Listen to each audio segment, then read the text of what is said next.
Hey everyone, welcome to my channel. तो ये है क्लास 3 की हिंदी व्याकरण की बुक, जिसमें हम करेंगे चैप्टर नंबर 3। फर्स्ट और सेकंड चैप्टर हम ऑलरेडी कर चुके हैं, तो आप चेक कर सकते हैं। तो थर्ड चैप्टर है मात्राएं और शब्द, और हम जितने भी चैप्टर्स कर रहे हैं वर्कशीट्स के साथ कर रहे हैं। अब यहाँ पर हम कुछ मात्राएं पढ़ेंगे हर एक शब्द के साथ, जैसे ये चिड़िया, आसमान, पौधा। तो यहाँ पर हमने क्या करी, छोटी ई की मात्रा और आ की मात्रा लगाई। यहाँ पर हमने आ की मात्रा यूज़ की है, यहाँ पर हमने औ की मात्रा और आ की मात्रा का इस्तेमाल किया है। सो चिड़िया, आसमान और पौधा शब्द में व्यंजनों के साथ कुछ रंगीन चिन्ह जुड़े हैं। रंगीन मतलब जो मैंने आपको मात्राएं बताएं। व्यंजनों के साथ लगे इन चिन्हों को हम क्या कहते हैं, मात्रा। स्वरों के निश्चित चिन्ह मात्रा कहलाते हैं। मतलब किसी भी स्वर पर, स्वर कौन से होते हैं, अ आ इ ई अ खाली तक, राइट। तो ये क्या है, आपके स्वर कहलाते हैं। तो स्वरों के क्या होते हैं, निश्चित चिन्ह होते हैं। मतलब जो फिक्स्ड चिन्ह होते हैं उनको क्या कहते हैं, मात्रा कहते हैं। मूल रूप में व्यंजन बिना स्वर के होते हैं। मूल रूप मतलब अगर हम कहा जाए कि इनका जो बेसिक रूप होता है वो बिना स्वर के होते हैं। जैसे आ स्वर मिलाने पर इनका रूप पूरा होता है। अगर हम किसी भी वर्ड, किसी भी कॉन्सोनेंट में, किसी भी व्यंजन में अ स्वर को मिलाएंगे तब उसका पूरा रूप होता है। जैसे कि यहाँ पर क प्लस अ, तब ये क बनेगा। मतलब आप कोई भी व्यंजन देखें वो बिना स्वर का ही होता है, ठीक है। तो इसमें क में अ लगाए तो क्या बना, क बना। अब ये आप सोचेंगे कि क के नीचे क्या लगा हुआ है, इसको हम कहते हैं हलंत। ऐसे ही ग अ गा। अ को छोड़कर सभी स्वर की मात्रा होती है। छोटे आ को छोड़कर सभी स्वर में की क्या होती है, मात्राएं होती हैं। शब्द बनाते समय व्यंजन के साथ स्वर आने पर उसे मात्रा के रूप में लिखा जाता है। अगर हम कोई भी शब्द बना रहे हैं, जैसे कि ये हमने चिड़िया, तो इसके साथ क्या है, व्यंजन के साथ क्या है, मात्रा है छोटी की। तो ये क्या हो गया, ये शब्द, ये क्या कहला जाएगा, तो ये व्यंजन के साथ स्वर आने पर उसे मात्रा के रूप में लिखा जाता है। मतलब शब्द के साथ मात्रा के रूप में लिखा जा रहा है। तो वर्णों का वह समूह जिसका कोई अर्थ हो वो क्या कहलाता है, शब्द कहलाता है। जैसे हमने क्या किया, चा ड़ा और या अगर हम लिख देते तो हमें एक एक वर्ड हो गया, ये तो च ड़ य, है ना। लेकिन अगर हमने इसमें मात्राएं लगा दी तो ये एक प्रॉपर वर्ड बन गया, जिसकी वजह से हम पहचान पा रहे हैं कि ये चिड़िया के बारे में कह रहा है, राइट। तो च ड़ य में अगर हमने मात्राएं लगा दी तो क्या हो गया, एक प्रॉपर वर्ड बन गया जिसका एक मीनिंग है। तो वो क्या कहलाता है, शब्द कहलाता है। वर्णों का वह समूह जिसका कोई अर्थ हो वो क्या कहलाता है, शब्द कहलाता है। अब शब्द के टुकड़े भी किए जा सकते हैं, जैसे मोती है, सो म ओ त ई, मोती। तो अगर हम इसको कहें कि इसको विच्छेद करके लिखो, मतलब इसको तोड़ कर लिखो, तो क्या कहते हैं, इस तरीके से लिखते हैं। तो शब्दों के वर्णों को अलग अलग करके लिखना, उसको क्या कहते हैं, हम वर्ण विच्छेद कहते हैं। जब अलग अलग करके लिखते हैं शब्दों को तो क्या कहलाता है, वर्ण विच्छेद कहलाता है। तो इसी तरीके से यहाँ पर स्वर, उनकी मात्राएं, व्यंजन के साथ मिलाकर बना रूप और शब्द इस प्रकार है। तो यहाँ पर कुछ वर्ड्स दिए गए हैं, जैसे स्वर दिया गया है, मात्रा बताई गई है, व्यंजन और स्वर मतलब मात्रा सहित व्यंजन लिखे गए हैं, फिर शब्द बनाया गया है और उसका चित्र बनाया गया है। जैसे आ की कोई मात्रा नहीं होती तो क में आ मिलाया क, कमल। आ की मात्रा होती है, एक डंडा होता है ऐसे, क प्लस आ, का, कार। ई की मात्रा हमेशा लेफ्ट हैंड साइड पे होती है, तो क प्लस ई की, किताब।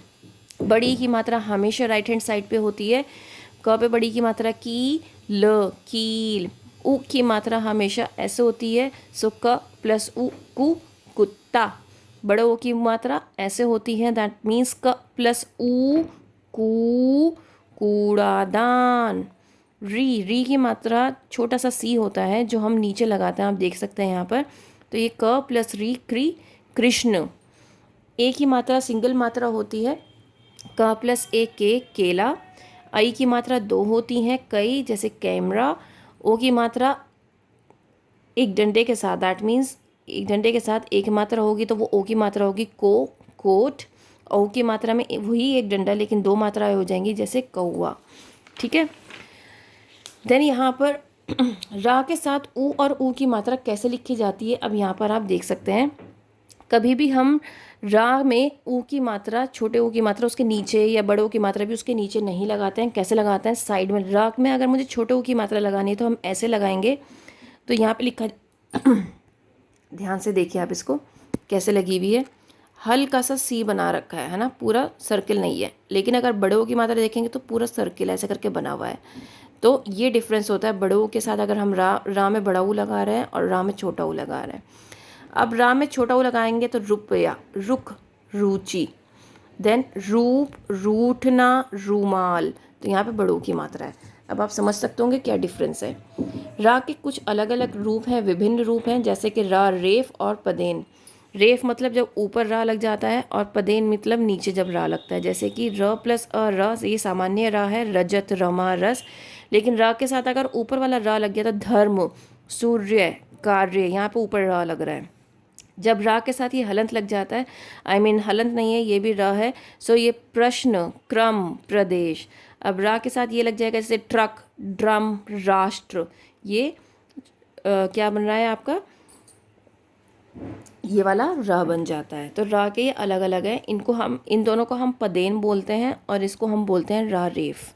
ठीक है। अब हम री की मात्रा पढ़ेंगे, क, री, प, अ, कृपा। सो क में नीचे र लगाओगे तो कृपा। ऐसे ग, री, ह, अ, गृह। ऐसे ही पृथ्वी। अब होते हैं संयुक्ताक्षर। हमने संयुक्ताक्षर पढ़े थे कि संयुक्ताक्षर वो होते हैं जो, अच्छा हमने संयुक्ताक्षर नहीं पढ़े, संयुक्त दूसरे पढ़े थे हमने।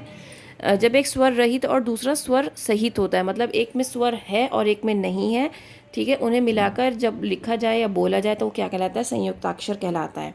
ठीक है। जैसे क और ख, मक्खी, क्य, वाक्य, मनुष्य, पुस्तक, अच्छा, व्यवहार, जल्दी, चूल्हा, विद्या, प्यार। तो ये क्या है आपके संयुक्ताक्षर शब्द हैं।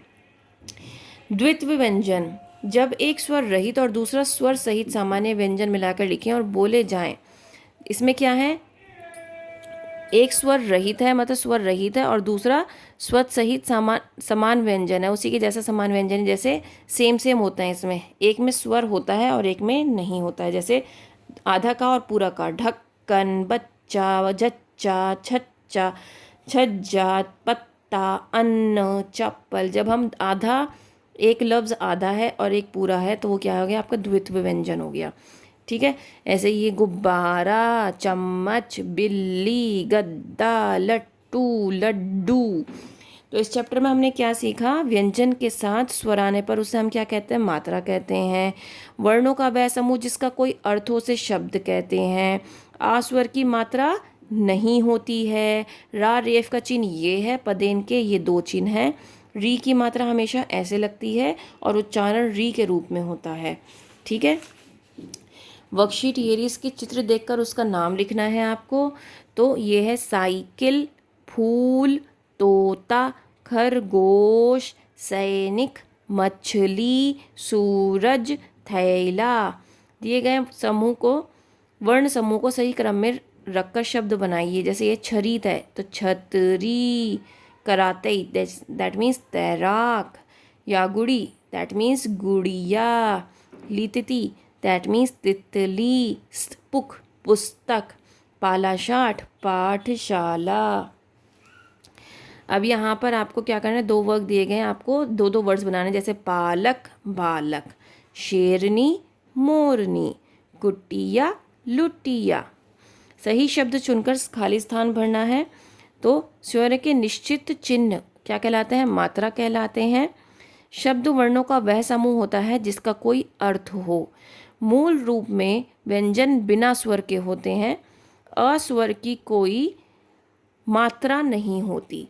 यही तो हमने इस चैप्टर में पढ़ा है। उम्मीद करती हूँ कि ये चैप्टर आपको समझ में आया होगा। अगर थोड़ा सा भी आपको डाउट है तो आप मुझसे पूछ सकते हैं। फिर से मिलेंगे नई वीडियो में, तब तक के लिए थैंक यू, बाय बाय।